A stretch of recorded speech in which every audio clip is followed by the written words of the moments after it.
دیکھو اس بھائی کی بات سنو، کتنی اچھی بات بتا رہا ہے، تو غور سے سنو۔ السلام علیکم ورحمۃ اللہ وبرکاتہ۔ محترم ناظرین، اللہ رب العزت کا بے انتہا کرم ہے، اس کا احسان ہے کہ اللہ نے ہم سب کو ایمان کی دولت سے سرفراز فرمایا اور ہم سب کو نبی اکرم صلی اللہ علیہ وسلم کی امت میں پیدا فرمایا۔ نبی اکرم صلی اللہ علیہ وسلم کی صحبت میں رہ کر صحابہ اکرام نے بہت ساری صفاتیں سیکھی اور ان صفات پر عمل بھی کیا۔ بزرگوں نے ان صفاتوں میں سے ہمارے لیے چند ایسی صفات کا انتخاب کیا ہے کہ اگر ان صفاتوں کو ہم نے سیکھ لیا تو پورے دین پر چلنا ہمارے لیے آسان ہو جائے گا۔ ان 6 صفات کو 6 باتیں بھی کہتے ہیں اور 6 نمبر بھی کہتے ہیں۔ تو سب سے پہلا نمبر جو ہے وہ کلمہ طیبہ یعنی ایمان، نمبر 2 نماز، نمبر 3 علم ذکر، نمبر 4 اکرام مسلم، نمبر 5 اخلاص نیت، نمبر 6 دعوت اور تبلیغ۔ تو آج جو یہ ویڈیو میں بنا رہا ہوں محترم ناظرین، یہ اس لیے بنا رہا ہوں کیونکہ ہمارے کچھ تبلیغی بھائیوں نے کہا کہ 6 نمبر کے اوپر بھی ایک ویڈیو بننی چاہیے کہ ہمارے لیے جو آسانی پیدا ہو۔ تو آسان طریقے سے 6 نمبروں میں سے آج سب سے پہلا نمبر انشاءاللہ ہم بیان کریں گے جو بہت ہی آسان ہوگا اور ہر کوئی اس کو یاد کر سکتا ہے اور بول بھی سکتا ہے۔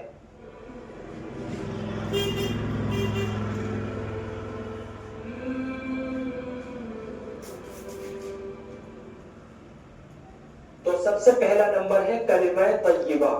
اس کے الفاظ یہ ہیں لا الہ الا اللہ محمد الرسول اللہ۔ کلمے کا اصل مقصد یہ ہے کہ کلمے کا یقین ہم سب کے دلوں کے اندر پیدا ہو جائے، اور وہ یقین یہ ہے کہ جو کچھ ہوتا ہے وہ اللہ کے حکم سے ہوتا ہے، غیر اللہ سے کچھ بھی نہیں ہوتا۔ یہاں تک کہ ایک پیڑ کا پتا بھی اللہ کے حکم کے بغیر نہیں ہل سکتا۔ نفع کا دینا، نقصان کا دینا، عزت کا دینا، ذلت کا دینا، موت کا دینا، زندگی کا دینا، آسانی کا دینا، پریشانی کا دینا، یہ سب کچھ اللہ ہی کے حکم سے ہوتا ہے۔ میرے بھائیوں، دنیا میں کوئی بھی چیز نفع نقصان اس وقت تک نہیں پہنچا سکتی جب تک اللہ کا حکم نہ ہو۔ جیسے پانی میں ڈبونے کی صفت ہے، لیکن پانی حضرت موسیٰ علیہ السلام اور ان کی قوم کو نہیں ڈبو سکا کیونکہ اللہ تعالیٰ کا حکم نہیں تھا۔ اسی طرح چھری میں کاٹنے کی صفت ہے، لیکن چھری حضرت اسماعیل علیہ السلام کا گلا نہیں کاٹ سکی کیونکہ اللہ تعالیٰ کا حکم نہیں تھا۔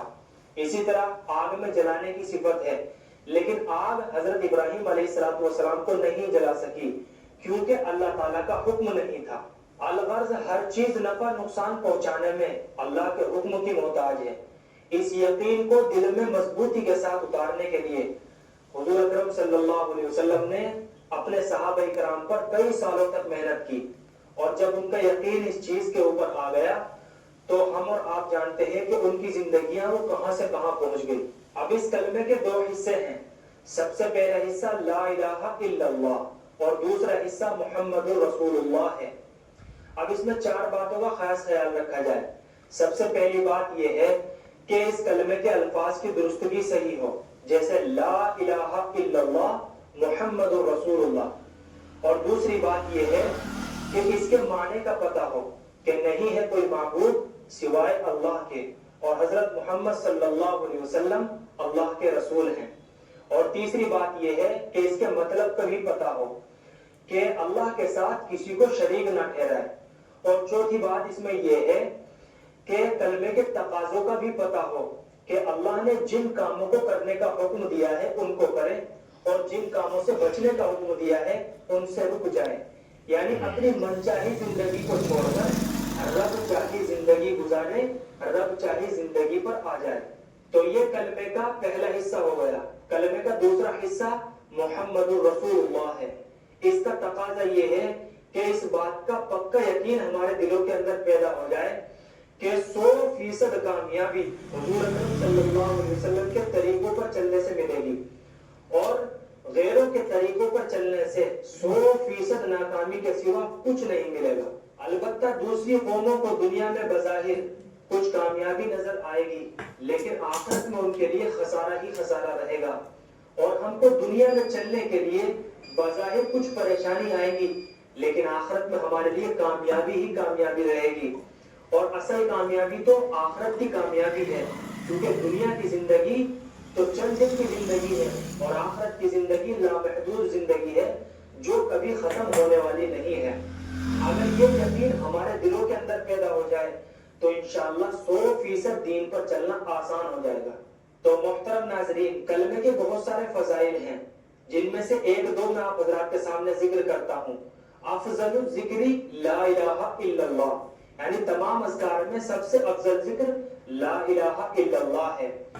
مرتے وقت جس شخص کا آخری کلام لا الہ الا اللہ ہوگا وہ شخص ضرور جنت میں جائے گا۔ تو کلمہ طیبہ کی حقیقت کو حاصل کرنے کے 8 طریقے ہیں۔ نمبر 1، دینی مجالس میں بیٹھ کر ایمان کے خوب فضائل سنیے۔ نمبر 2، لوگوں میں چل پھر کر ایمان کی خوب دعوت دیجیے۔ نمبر 3، اللہ سے رو رو کر ایمان کی حقیقت کو مانگیے۔ نمبر 4، اللہ کی بنائی ہوئی چیزوں میں خوب غور و فکر کیجیے۔ نمبر 5، آنکھ سے اللہ تعالیٰ کی قدرت کو دیکھیے۔ نمبر 6، زبان سے اللہ تعالیٰ کی بڑائی بیان کیجیے۔ نمبر 7، دماغ سے اللہ تعالیٰ کی قدرت کو سوچیے۔ اور نمبر 8، کان سے اللہ تعالیٰ کی بڑائی کو سنیے۔